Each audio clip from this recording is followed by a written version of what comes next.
In this video, I answer some common questions about flash meters. Adorama TV presents Take and Make Great Photography with Gavin Hoey. Hello, I'm Gavin Hoey and you're watching Adorama TV, brought to you by Adorama, the camera store that has everything for us photographers. In this video, I'm going to answer the most commonly asked questions about this. This is a flash meter and I use it to balance my flash and my camera to get the correct exposure. So let's get going with the first question. Well, sadly, no. Modern cameras have brilliant metering systems that work wonderfully with ambient light and continuous light. But flash, well, that's a whole nother beast. This thing produces a lot of light in a tiny fraction of a second, way too fast for our camera meters to record it. So you're going to need either a flash meter or, of course, you can always do trial and error, and I'll talk about that a little bit later in the video. Well, I suppose if you really break it down, yeah, they all do the same basic thing. They'll all work with speed lights or with studio lights, and they'll tell you how much light is coming from that flash and hitting your model or your subject. But when you start to dive a bit deeper, there are big differences. For example, you might get a meter with more advanced features like being able to work out the amount of ambient light that's contaminating your scene, or work with multiple lights and do lighting ratios. Those sorts of features could be exactly what you need. For me, I kind of like my things a bit more basic than that. So this little Sekonic meter that I've used for absolute years, well, it only tells me one thing. It tells me the aperture I need to dial into my camera.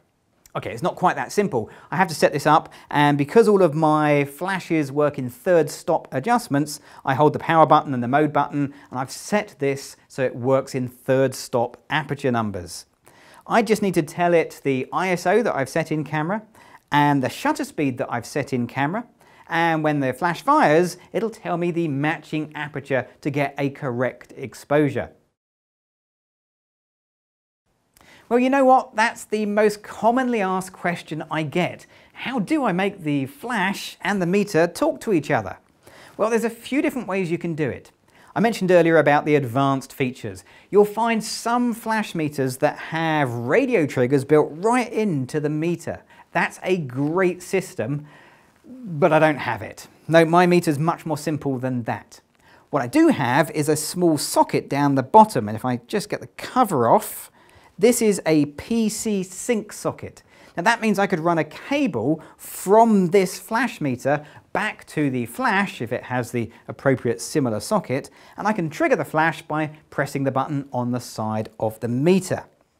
Now I'll be honest with you, I really don't like trailing cables in my studio. I will trip over anything, and that's, well, it's just an accident waiting to happen. So how do I do it? Well, I set my meter so it's ready for flash, and then there's a button on the side that primes it. It sort of arms it and says, okay, for the next 30 seconds or so, I'm looking for a flash of light. Then if I go to my camera, on the top of my camera, I've got the radio trigger that goes with this flash, and on the radio trigger, there's a button saying test. Press the test button and it'll fire the flashes at the power they're set, and my flash meter will read the light and tell me the aperture. Remember, that's the only thing I'm interested in, the aperture. Now in this case it's f11, so I might choose to dial in f11 into my camera and I can just shoot away. Or if I wanted a different aperture, I could adjust the power of the flash up or down, take another meter reading and see whether that gives me the aperture I want and go from there.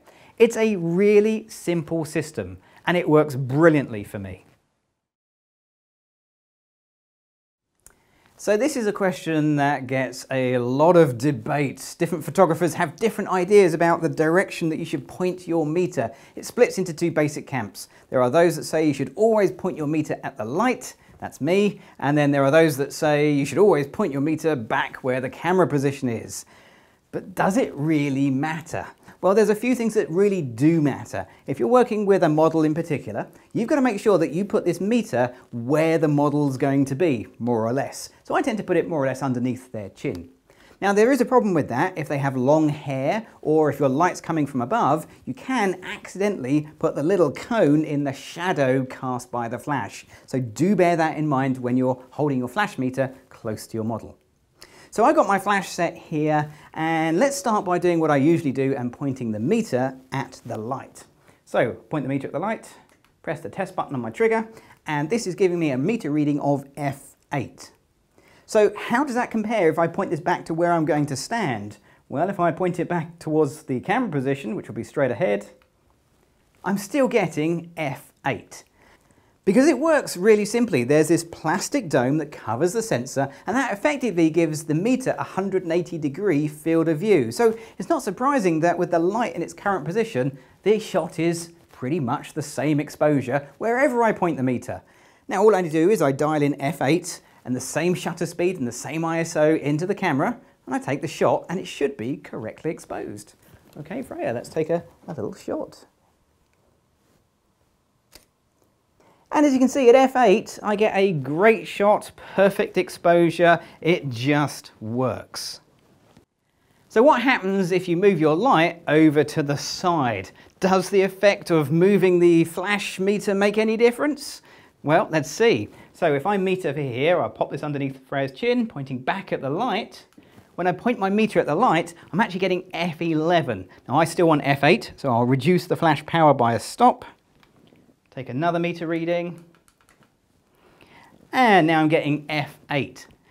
Now that's fine, that's what I want, but what if I point it back at the camera position? What am I getting now? Here we go. Now I'm getting F5.6. So that's a stop difference by moving the flash meter. Let's see how they look in the photos. So Freya, let's just take a shot. We'll start with F8. And at F8, I'm getting a lovely, moody shot. The sort of picture I really like. Very dark, very low key. What about F5.6? Well, as you would imagine, F5.6, it's just a little bit brighter. The skin tones for me are just looking just a tiny bit too bright. Which one of these two pictures is right and which one is wrong? Well, the answer is, that's up to you. You're the photographer, you make the decisions. The flash meter will guide you towards an exposure, but that doesn't mean to say it's the correct one. It's up to you to make that final judgment call. For me, yeah, I couldn't live without a flash meter. Whenever I'm doing flash, it's the first thing I grab. But if you only do a little bit of flash, you could try the trial and error method. So here's what I've done. I've got my flash in position. I've got it on 1/4 power. I've got my ISO and my shutter speed set, and I've chosen an aperture of f4. That's what I want to get. Is this the correct combination of settings to get a perfect exposure? I don't know. This is the trial and error method. Let's have a go. So Freya, I'm just going to take a picture. Here we go. Now, with the trial and error method, you take a shot, you have a look at the picture on your camera, and you make an educated decision. That looks far too bright. I'm going to take this down 1 stop, so 3 little clicks on my remote will take the power from 1/4 power to 1/8 power, and that's 1 stop of light. Every time you double or half the flash power, that's 1 stop difference. So let's try this again. And that still looks a little bit too bright for me. So 1/8 of the full power, that was too much. Let's go down to 1/16 of full power. That should be another stop gone. And that looks about right.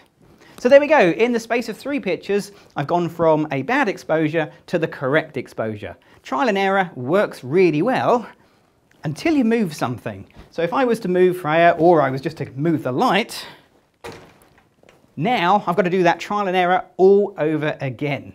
And that can become a real pain. As your flash skills improve and you start to add more than 1 light to your setup, well, that's when a flash meter really comes into its own. Let's have a little look here. We've got a simple lighting setup, key light just in front of Freya, and a background light just to separate her from the background behind. Now, I've got the key light. Let's just take a meter reading. I've got that set to f4. Now the background light I want on f4 as well. Now I could do trial and error on both of these 2 lights, but that's just going to take time and I'm going to have to do it multiple goes until I get it right. With a light meter, I just point the meter back at the light I want to meter, the background light. I can see that that is F8, so that's 2 stops brighter than I want. I want to meter these so they are the same. So I can just reduce the power. 6 clicks, that's 2 stops. Bingo, F4. So that made life so much quicker and easier. Let's take the shot. Here we go.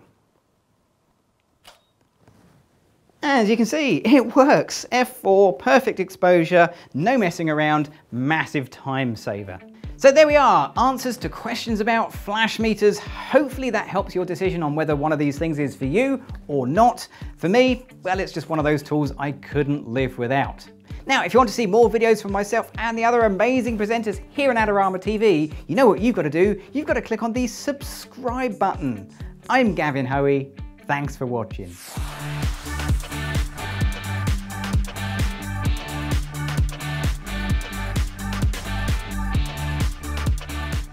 Do you want great-looking prints at low cost? Be sure to visit our easy-to-use online printing service. Adorama Pix has professionals who treat your images with the utmost care that you can count on. For a quick turnaround on photos, cards, or albums, use AdoramaPix.com.